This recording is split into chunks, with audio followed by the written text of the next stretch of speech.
Yo, what is up, guys? So if you are here, then that means you got my free program. So I want to say first and foremost, welcome. Thank you so much. Like I said, it's completely free, just something I wanted to do in a way of saying thank you to you guys for all the love and support recently.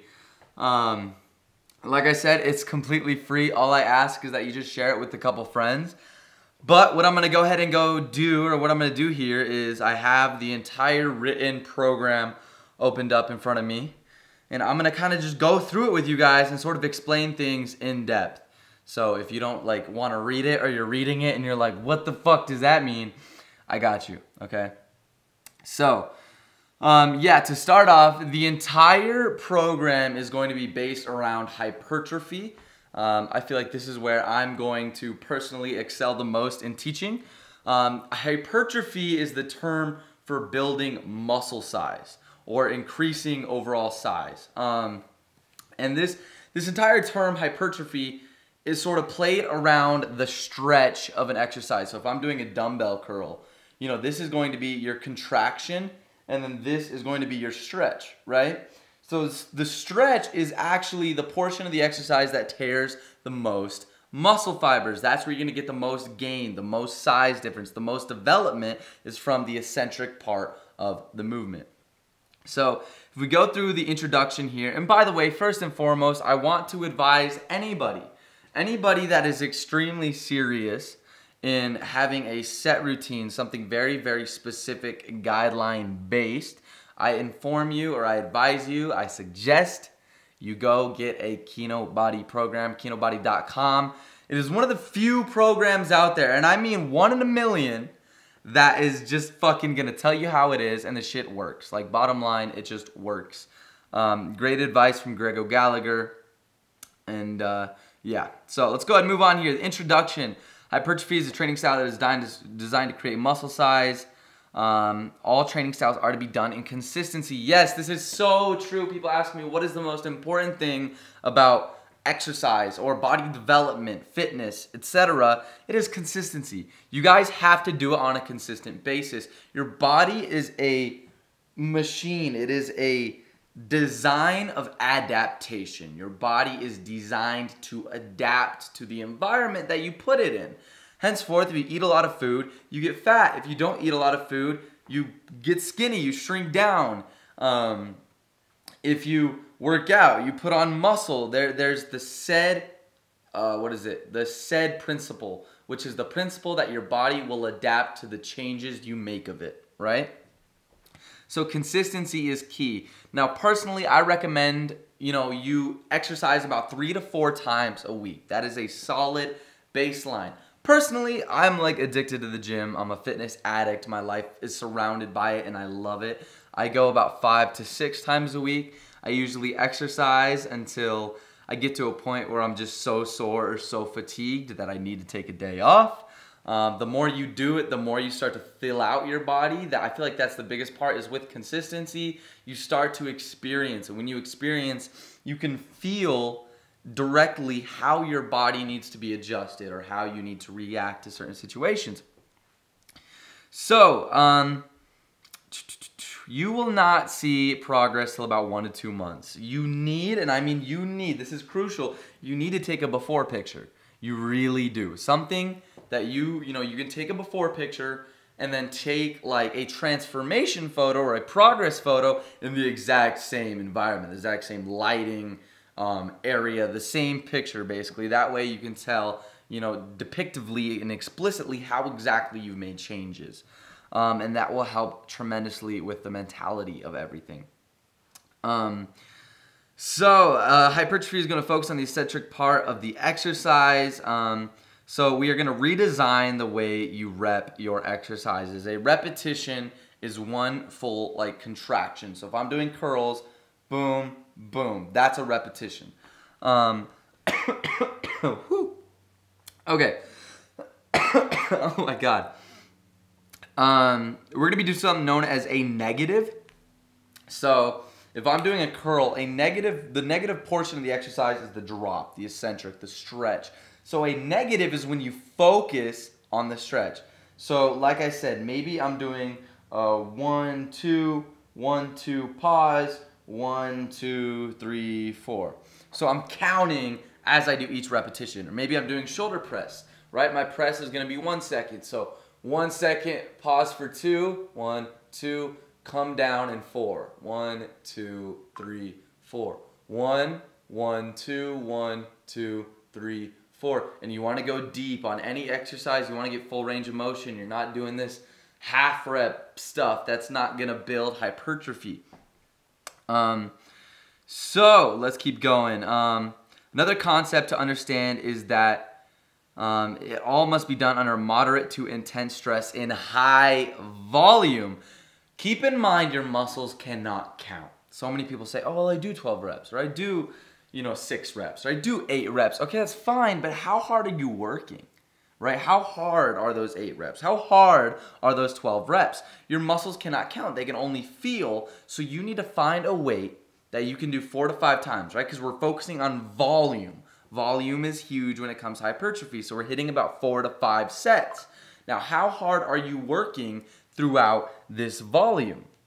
You want to go until failure. Your most important repetitions are going to be about the last 3 to 4.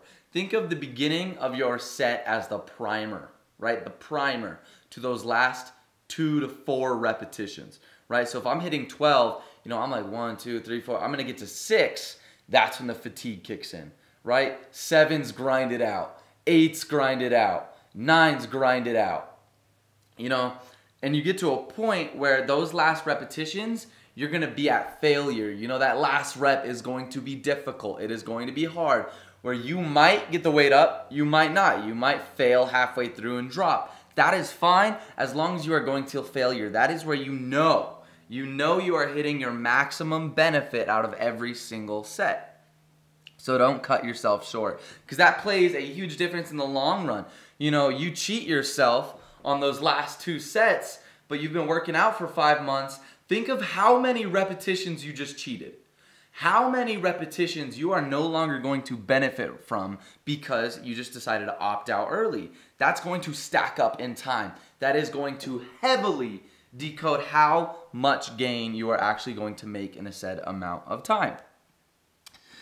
So the third concept is to be aware of progressive training. Progressive training is adding weight through a set amount of time. Now let me just say, before I continue to go in depth on this, I am, in fact, studying sports and medicine right now. I know what I'm talking about. Progressive training. Your body, like I said, is designed to adapt. If you are not adding weight in time, you are not actually increasing anything. You are not actually building anything. You are not actually adapting to a said regimen. So, over time, you need to be increasing weight. Now, don't crank it. You're not trying to do something absolutely absurd. You're not trying to jump 10 pounds every single week. Don't do that. You might go through this, what is called the noob phase, right, where you can build up weight very, very quickly. But eventually, you're going to slow down. Eventually, that's going to get a lot more difficult. It's going to be a lot harder to do. So you need to focus on having a small but progressive regimen, right? Over time, add weight. And you will hit a wall. There are times where you will hit a wall and it will be extremely hard for you to actually progress. It will be extremely hard for you to actually increase in size or develop. And you might be thinking, why am I stuck? Why am I not going anywhere? You need to flip up your workout, right? So, if I am no longer going anywhere, if I am no longer progressing, that is the body saying it knows I'm going to start with incline bench and hit 6 reps. And then it knows I'm going to add 10 pounds. And then it knows I'm going to hit about 5 reps and move over to regular bench press and crank 135 for 12. It knows exactly what I'm doing. The body is ready for it. So fuck with it. Change it up. Confuse the body. Maybe I'm going to start with cables, and then I'm going to hit dumbbells, and then I'm going to jump on my compounds like bench press and incline press. Mix it up. All right. The last and most important concept for you to know is that you should never risk technique. So if you are doing an exercise and it looks ugly, you're not doing it right. Every exercise is a tool to develop certain muscles, right? So don't think of, if I'm doing bench press, I'm working on my triceps and chest, right? No, think of the bench press as a tool to cause your triceps and chest to actually flex. But you need to think about it. If I'm on incline dumbbell press and I'm trying to crank this weight, I need to actually focus on triggering my triceps, triggering my chest. You need to think about it. It's this muscle, mind to muscle memory. So keep in mind, don't risk technique. Pretty reps, pretty gains. Ugly reps, ugly gains. All right.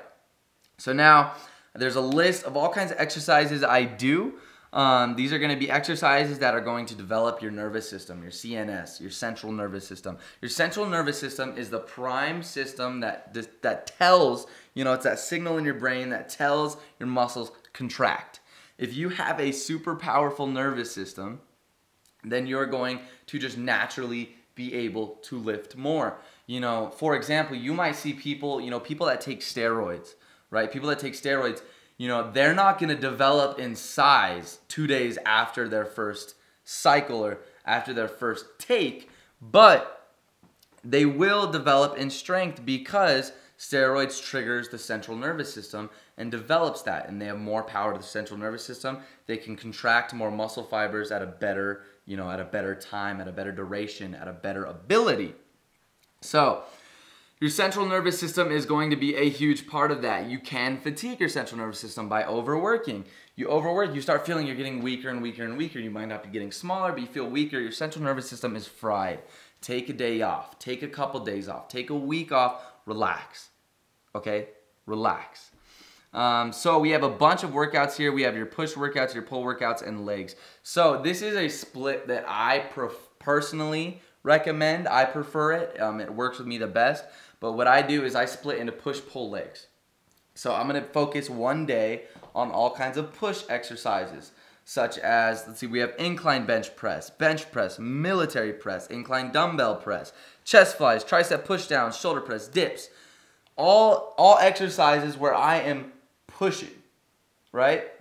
And then we have our pull days, the exact opposite. We're doing lat pulls. Maybe we're doing iso lat pulls. Maybe we're doing rows, right?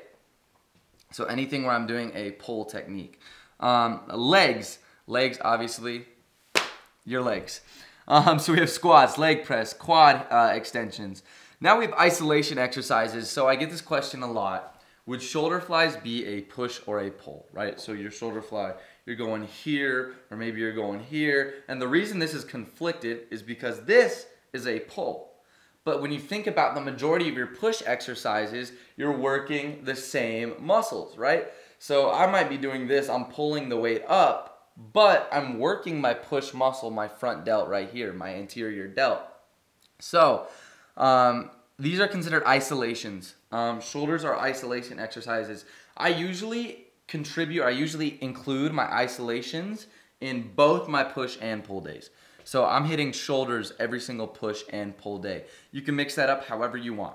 If you want to do isolations with your push, you can do isolations with your push. If you want to do them with your pull, you can do them with your pull. But these are going to be like bicep curls. We're focusing on the bicep. I put these in with my pull just because they make the most sense to me, especially if I'm doing lat pulls. I'm also working biceps.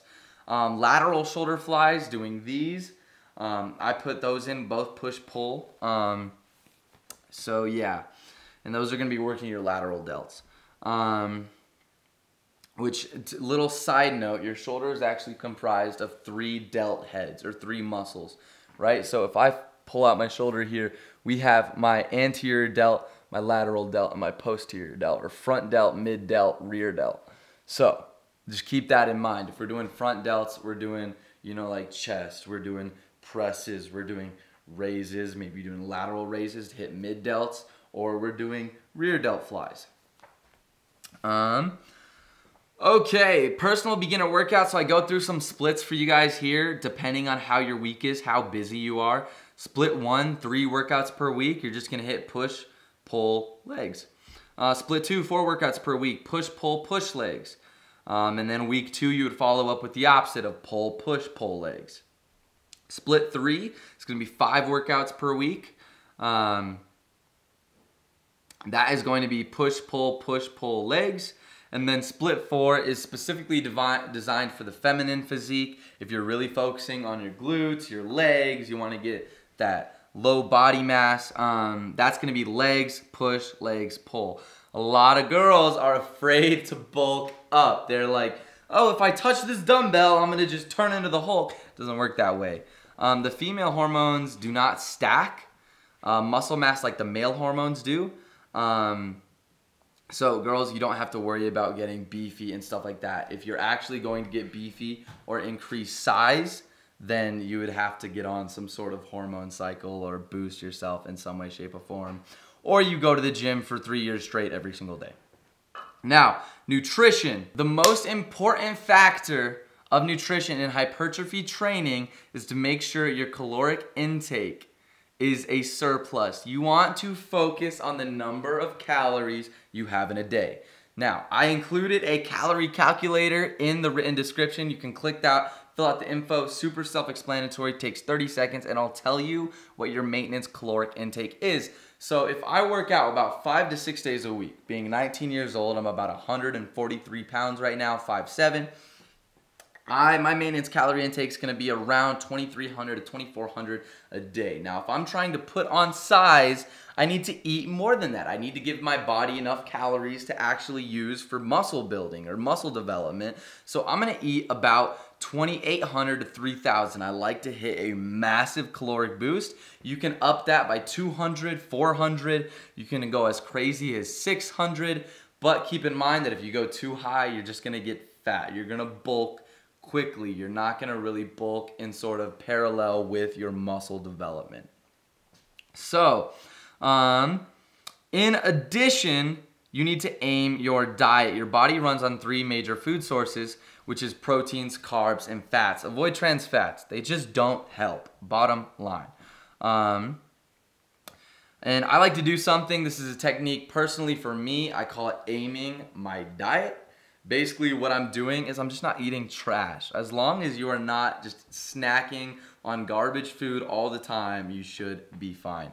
In addition, water intake is a massive, and I mean massive all-around player. You need to drink water. Water helps your body stay hydrated. It flushes bad things out. It stops you from cramping. Drink water. If you don't drink enough water, you're gonna get sick. You're not gonna feel good. You're not gonna perform well. Drink water. And then this is kind of a bonus fact that I included in the program, which is talking about macros. This is something you will see in the fitness industry everywhere, and people hear macros, how to calculate your macros. It sounds like some crazy algorithm. Trust me, it's not that complicated. So I included a little fact in here, and basically, not every food source is created equal. So like I said, you have your proteins, your carbs or carbohydrates, and your fats, which is going to be your non-saturated, saturated fats. So for every gram of protein and carbs, there is 4 calories, right? So if I eat a gram of protein, I get 4 calories. If I eat a gram of carbs, I get 4 calories. If I eat a gram of fat, it's equal to 9 calories. Calories. There is a 9 times multiplier on 1 gram of fat. So fat is slightly different than carbs and proteins. When people calculate their macros, they take their caloric, goal, right? So for me, it'd be like 2,800 calories. And then what they do is they're going to divide that, into a 449. So, this is how many calories of protein I want in a day. This is how many calories of carbs I want a day. This is how many calories of fats I want in a day. And then they divide, the fats by 9, divide the carbs and proteins by 4, and that tells you how many grams of each food source you need to eat in a day. So the hard part of macro dieting is really just figuring out what foods pertain to your goals. I can't cook. I'm not a chef. I don't know anything about cooking whatsoever. So that's why I aim my diet. I know, eggs have protein. I know steaks can have protein. I know what foods are going to have protein. I know what foods have fats. I know what foods have carbs. Pizza. Slam in a pizza. You're going to get a ton of carbs. So yeah, personally, I do not calculate my macros. However, if you are super into that, you do like cooking, or maybe that's just part of it for you, the diet is super important to you, I highly recommend it.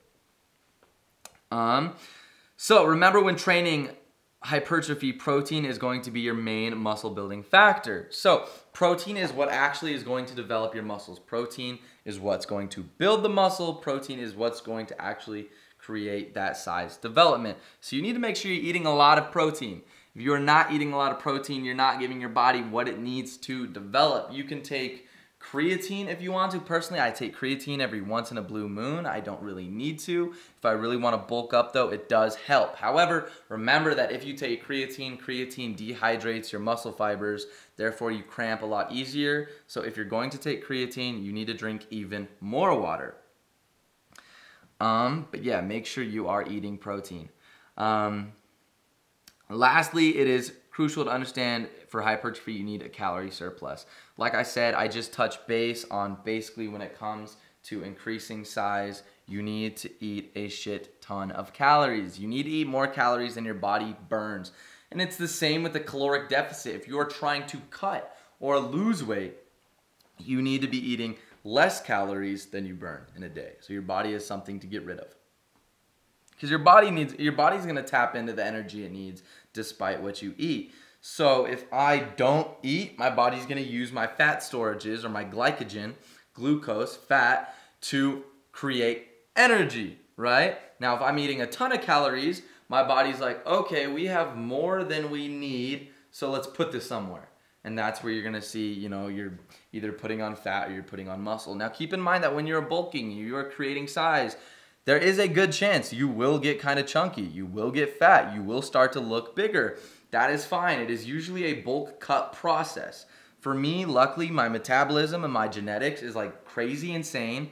So I really don't put on fat. Like I just don't. That's just my genetics. Your genetics are gonna be different. They might be similar. Just keep in mind that if you do put on a little bit of fat, that is fine.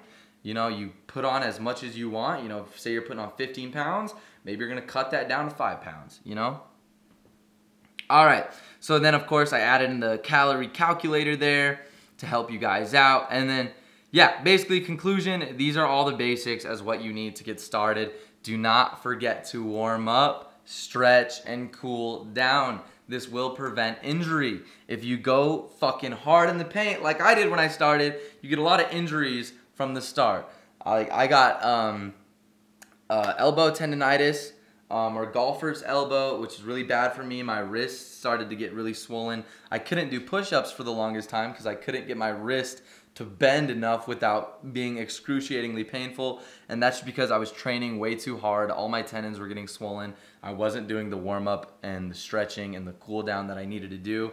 As far as warm-up, stretch, cool-down goes, just get your heart flowing. Just get the blood pumping, stretch, warm up. If you want to do 5 to 10 minutes of cardio for your warm-up and cool-down, that is perfect. I highly recommend that.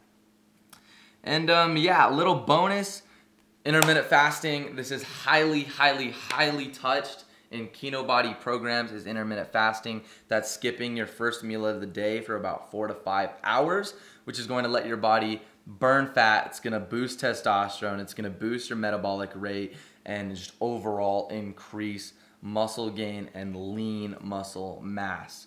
But that's pretty much everything, guys. So I want to thank you. I really, really hope this helps. Go over this, take notes, put a lot of this to memory so you know when you're going to the gym, okay, this is what I need to do.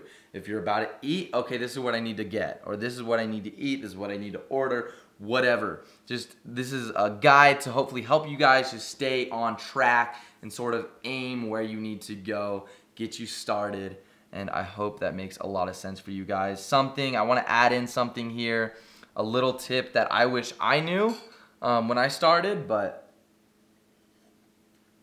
I know this is based on hypertrophy and increasing size, but for those of you that are looking to cut or are looking to drop weight, and I'm talking about those of you that actually physically have fat to put off. A lot of people are skinny fat and they think they need to lose weight. No, you need to put on muscle to match with that fat, right?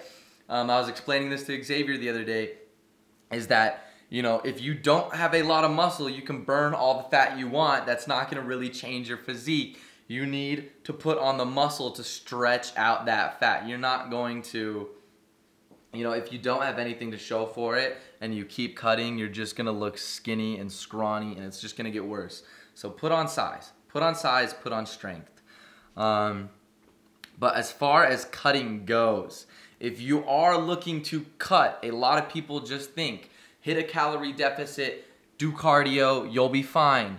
That is not true. What you eat during your cut is extremely important. This is where I fucked up the first time I cut. When you cut, you need to eat a lot of protein and carbs. Your protein and carb amount needs to be high. Your fat amount needs to be low, because when you are cutting, if you do not eat a lot of protein and carbs to keep on the muscle you already have, you are eventually going to lose muscle. You are going to burn muscle. You are going to lose strength.